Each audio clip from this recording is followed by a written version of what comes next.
السلام علیکم۔ ابلیس کا حضرت آدم علیہ السلام کو سجدہ کرنے سے انکار۔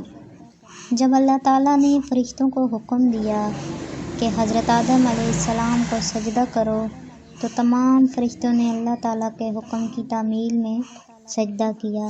ابلیس چونکہ کثرت عبادت کی وجہ سے فرشتوں کے ساتھ رہتا تھا، لہٰذا اسے بھی فرشتوں کے ساتھ حضرت آدم علیہ السلام کو سجدہ کرنے کا حکم دیا گیا، مگر ابلیس حضرت آدم علیہ السلام کی عزت و فضیلت کو دیکھ کر حسد کرنے لگا اور تکبر کرتے ہوئے انہیں سجدہ کرنے سے انکار کر دیا۔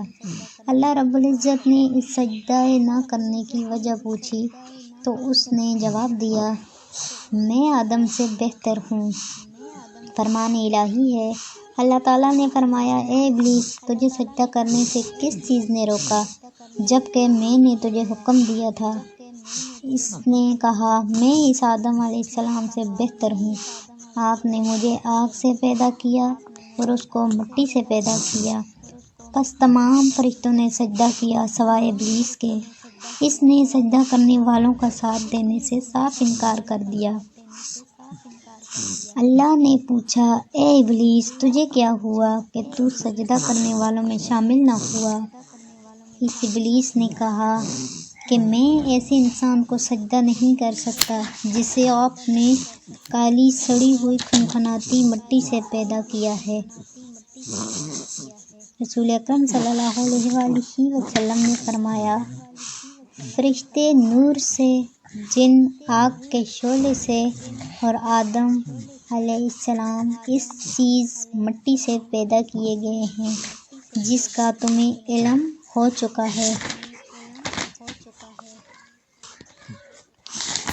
ابلیس کا تکبر اور اس کا انجام۔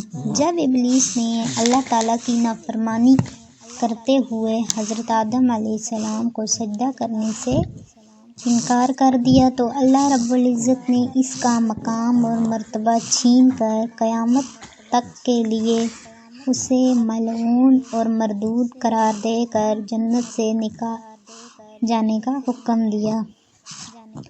فرمان الہی ہے۔ اللہ تعالیٰ نے فرمایا، اے ابلیس، تو یہاں جنت سے نکل جا، بے شک تو مردود ہے، بلا شبہ قیامت کے دن تک تجھ پر میری لعنت برستی رہے گی۔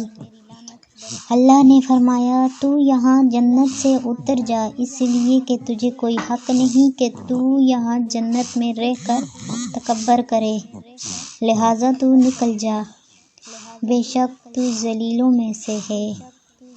اللہ نے فرمایا کہ یہاں سے ذلیل و خوار ہو کر نکل جا، لہٰذا ان انسانوں میں سے جو بھی تیرا کہنا مانے گا میں ضرور تم سب سے جہنم کو بھر دوں گا۔ حدیث رسول اکرم، جب ابن آدم قرآن مجید میں سے سجدے والی آیت تلاوت کرنے کے بعد سجدہ کرتا ہے تو شیطان ایک طرف ہو کر رونے لگتا ہے اور کہتا ہے، ہائے افسوس، ابن آدم کو سجدہ کرنے کا حکم ہوا تو اس نے سجدہ کر لیا، اس لیے اسے جنت ملے گی، مجھے سجدہ کرنے کا حکم ہوا تو میں نے انکار کیا، اس لیے مجھے جہنم ملے گی۔